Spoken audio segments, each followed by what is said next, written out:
Karl Popper fue un Karl Popper was an Austrian philosopher of science and a friend of Hayek's. Popper's thinking changed over time, and he passed away in 1994. I had the pleasure of meeting him and having some contact with him. To tell you the truth, though Popper is considered a great liberal, a great critic of positivism, we mustn't kid ourselves. The thing is, he attacked the most extreme positivists, but he remained a positivist himself. Popper never clearly grasped that the fundamental difference between the world of the social sciences and the world of the natural sciences calls for a different method. Y de hecho, pues, Popper sigue siendo positivista y el principio que... Popper remained a positivist, and the principle that has gained acceptance among positivists and scientificists who seek a procedure for determining if their theoretical laws are valid or sound is a demarcation principle put forward by Popper. Son correctas, es un principio de demarcación que debemos a Popper. El principio se basa de la siguiente manera. The principle can be explained as follows. The natural scientist begins with a hypothesis, something he believes may happen.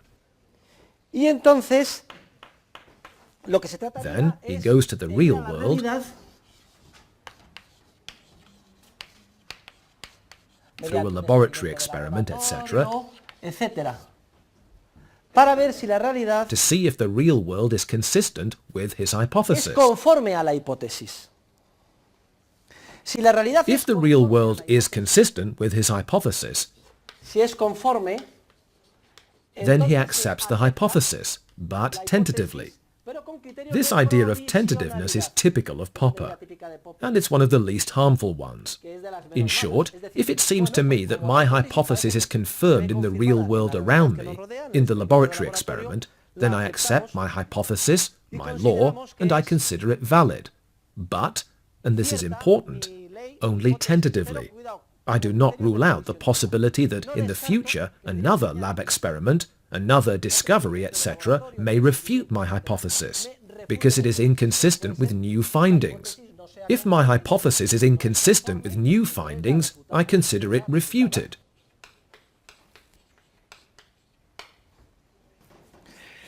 This possibility of consulting the real world to see if it is consistent with a hypothesis or instead refutes it is what methodologists call the falsifiability of a hypothesis. That's a mouthful, isn't it? If a hypothesis is falsifiable, then it is possible to look to real events to see if the hypothesis is consistent with reality.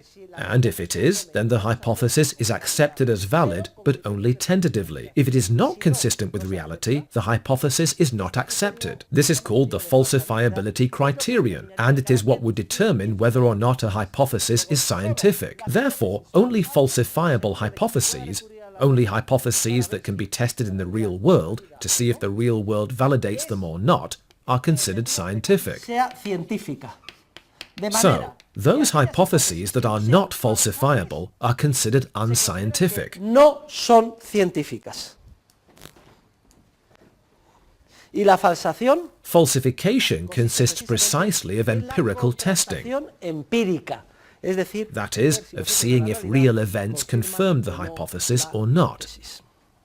This is the criterion of scientific validity all positivists adopt. It is the demarcation criterion for determining which hypotheses are scientific, only the falsifiable ones according to Popper, and falsification consists of empirical testing. In other words, falsification involves consulting reality to see if it is consistent with the hypothesis or not. This is the Popper of the 1930s. Popper passed away at the end of the last century, at the age of 90, and as he grew older he became more and more Austrian. When he died, he was practically one of us.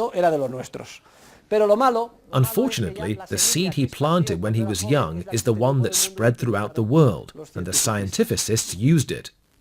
This procedure is still given preeminence, and that is why I explain it. But now we're going to criticize positivism. We're going to criticize this procedure, and we will begin by criticizing its application to the world of the natural sciences. we will see that this procedure makes no sense, even in the natural sciences.